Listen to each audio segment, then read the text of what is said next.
भार्गव साहब, नरेंद्र मोदी जी ने सपना देखा है कि 2017 में हर गांव हाईटेक हो, वाईफाई हो।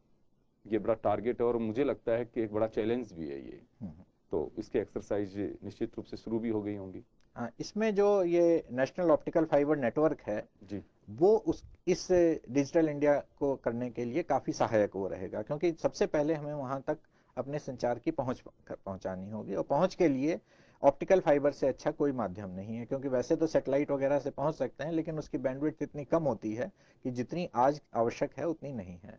तो इस नेटवर्क के लिए 70% करीब हमारे को BSNL को पूरे भारत में इसका काम दिया हुआ है, और इसमें हम इसी उसमें लगे हुए हैं कि हम गांव तक कैसे ऑप्टिकल फाइबर नेटवर्क पहुंचाएं। उसके लिए फंडिंग, ये USO फंड, जो यूनिवर्सल सर्विस ऑब्लिगेशन फंड एक बनाया गया था, जब भी ये निजीकरण हुआ था उस समय पे कुछ हिस्सा रेवेन्यू का उस फंड में हर ऑपरेटर को डालना होता है, और वो फंड अब आज की तारीख में काफ़ी अच्छा उसके अमाउंट हो चुका है।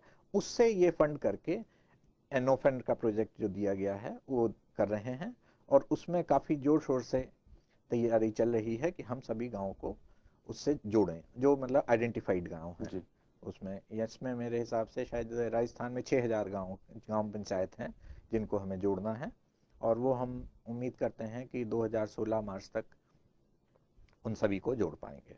जी, 2017 का टारगेट रखा है प्रधानमंत्री हाँ, ने। वो उसके बाद और भी काम करने होंगे, क्योंकि केवल वहां तक पहुंचाना ही नहीं है, जी मतलब और भी चीजें ऐसी हैं जो मतलब उसमें फिर और इक्विपमेंट लगेंगे तब जा करके वहां पे होगा। क्योंकि ऑप्टिकल फाइबर पहुंचाना तो एक बात है, बट उसके बाद वाईफाई और वो सब करना फिर आगे और भी चीजें होती जी, रहेंगी।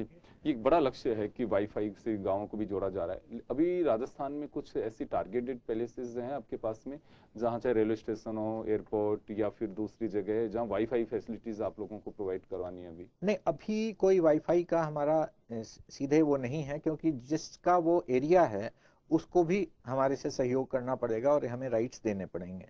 और दूसरा जो इसमें सबसे ज़्यादा चीज़ आएगी कि हम किसी को भी बिना उसके पहचान के वाईफाई नहीं दे सकते, जी जो सिक्योरिटी गाइडलाइन है।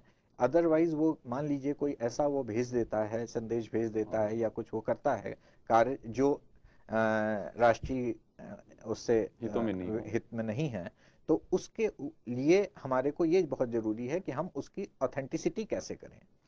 वो चैलेंज मेरे हिसाब से वाईफाई करने में हर एक को आएगा। अभी हमारे को लेकिन कोई ऐसा वो नहीं दिया गया है। हाँ, दूसरी कंपनीज को कहा जा रहा है कि आप इसको करके टेस्ट करके POC हम लोग जो कहलाता है कि उसको इनिशियल जो टेस्ट करने का है वो कुछ कंपनीज को दिया जा रहा है, और मेरे हिसाब से जब तक में ये हमारा केबल वगैरह पहुंचेगा तब तक कुछ ना कुछ ऐसा इंफ्रास्ट्रक्चर या ऐसा टेक्निक कन्फिग्रेशन बन जाएगा जिससे हम उसको भी जी कर पाएंगे, जोड़ जी, पाएंगे। देश के कई ऐसे एयरपोर्ट्स हैं जहाँ पे वाईफाई वाईफाई सुविधा को दिया हुआ है अभी।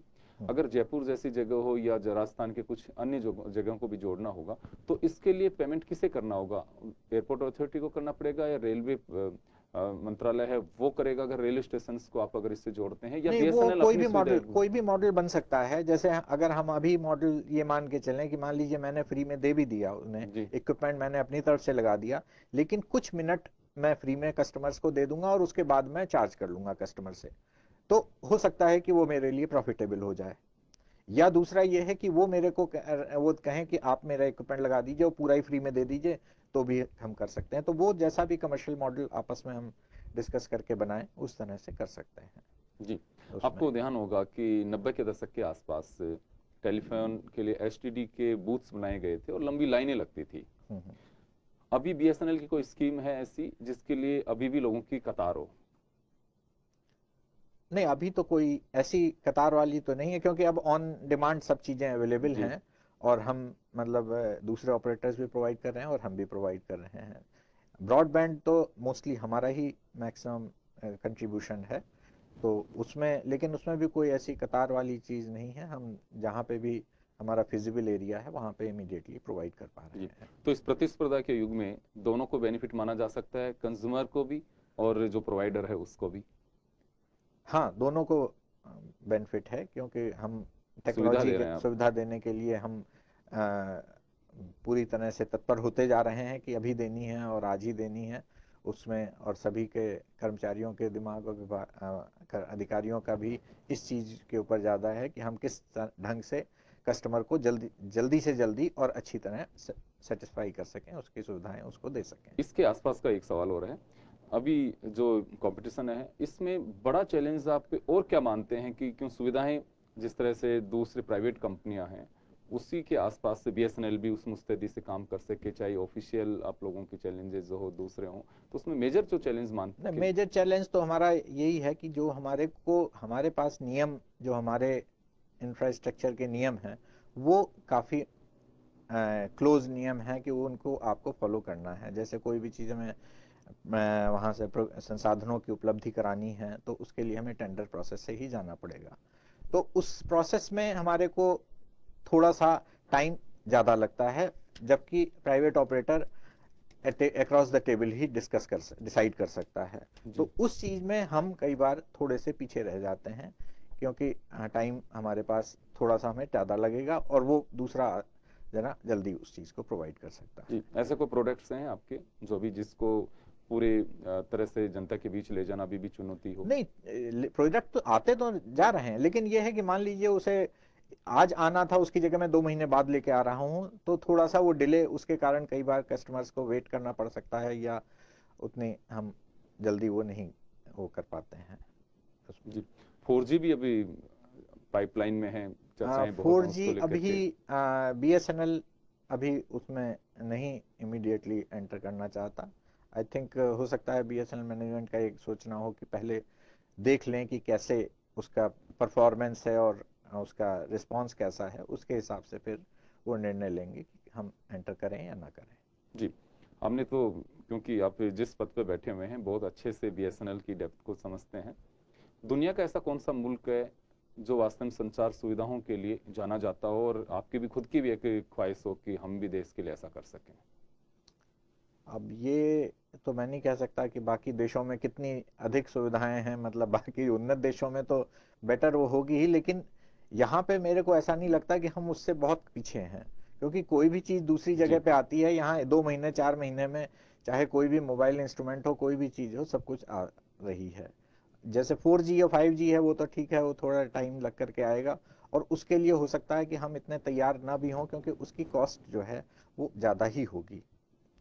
क्योंकि 4G जो है मतलब वो केवल डाटा का है, उसके ऊपर जब वॉइस भी देंगे तो फिर उसको जो भी इक्विपमेंट वगैरह उसके लिए लगेंगे, उनकी कॉस्ट को रिकवर करने के लिए कस्टमर को अभी के हिसाब से मुझे लगता है कि ज़्यादा देना पड़ेगा। हो सकता है कि वो कम्पिटिटिव प्राइस में दे दें, जी। बट अभी मेरा ये मानना तो है। डिजिटल इंडिया के साथ साथ एक बड़ी चुनौती ये भी है, स्पीड वाली जो है, स्पीड को लेकर के बहुत प्रॉब्लम आ रही है, चाहे वो प्राइवेट नेटवर्क हो उनके साथ भी दिक्कत है ये। नहीं, स्पीड जो हमारी लैंडलाइन या FTTH पे वगैरह फाइबर पे जो हम देते हैं, उसमें कोई चुनौती ऐसी नहीं है, और जो भी चुनौतियां आती हैं टाइम टू टाइम, कहीं पे एकदम से डाटा बढ़ गया या वो है, तो उसको हम काफ़ी हद तक सॉल्व करते जा रहे हैं। मोबाइल पे तो हमेशा चुनौती रहेगी ही, क्योंकि जी, वायरलेस में उतना देना, उतनी स्पीड देना, हो सकता है कि वो 4 लोगों को जब दे दें, लेकिन जैसे ही 40 हो जाए तो फिर वो प्रॉब्लम आ जाए, तो उसमें तो थोड़ी सी दिक्कत रहेगी ही, चाहे 4G भी आ जाए। ये मतलब ये पर्सनल व्यू है, इसमें जी, जी। मे बी हाँ, जिस समय टेक्नोलॉजी आए उस समय पे वो सभी को दे पाए सुविधा, तो बहुत अच्छी बात है। जी। एक कस्टमर्स को जो बड़ी परेशानी आती है आपके यहाँ पे कॉल सेंटर पे जैसे बात भी होती है, शायद चंडीगढ़ से भी आप लोगों की कनेक्टिविटी का जो सेंटर है चंडीगढ़ है, हाँ हाँ। तो स्टेट सर्किल्स को ये सुविधा नहीं दे पा रहे हैं, जैसे कि अभी यहाँ पे प्राइवेट नेटवर्क से हैं तो नहीं, जो वहीं से सॉल्व करते हैं। कॉल सेंटर तो स्टेट वाइज हैं, जी, लेकिन जो प्रोसेसिंग होती है बिल्स की, या जो डाटा सेंटर्स हैं, वो मोबाइल का हो चाहे वो लैंडलाइन का हो, दोनों का अब वहाँ पे ही चंडीगढ़ में ही दोनों के अलग अलग उपलब्ध हैं।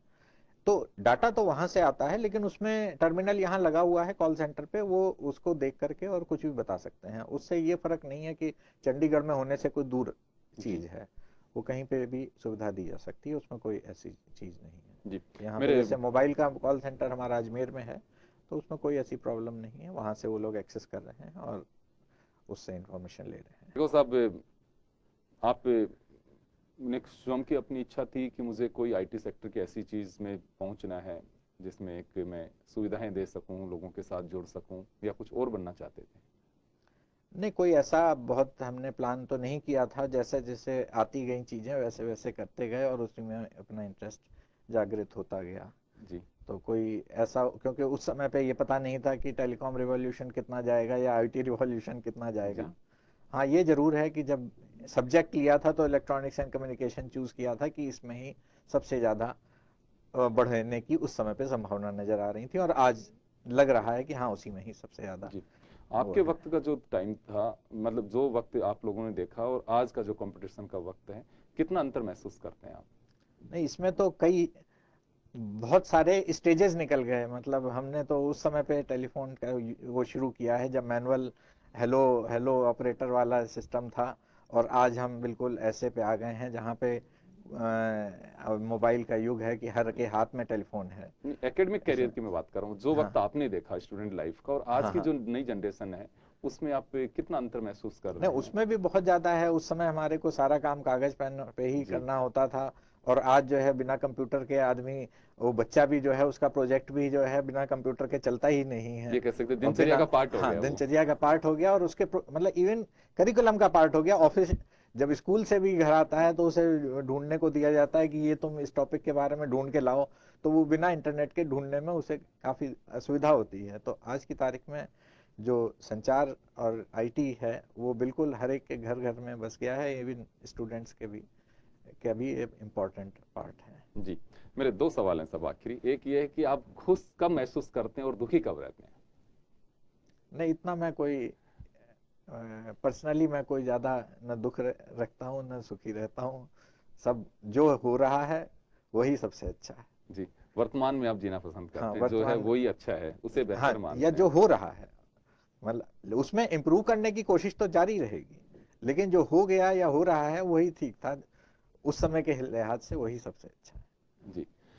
तो भार्गव साहब ने अपनी व्यक्तिगत जो चीज़ें हैं वो भी शेयर की, और ये बात सही है कि वर्तमान में जीते हैं और जीना भी चाहिए। अगर कुछ हुआ तो उससे सबक लेके आगे बढ़ना चाहिए, उसमें बहुत ज़्यादा डूबना नहीं चाहिए, ये तो ज़्यादा नुकसान है।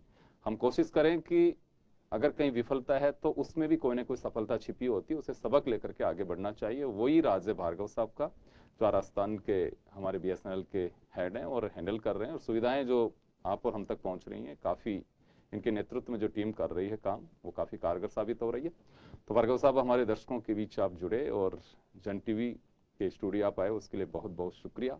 और बस एक मुलाकात में बस इतना ही, दीजिए इजाज़त, नमस्कार। नमस्कार।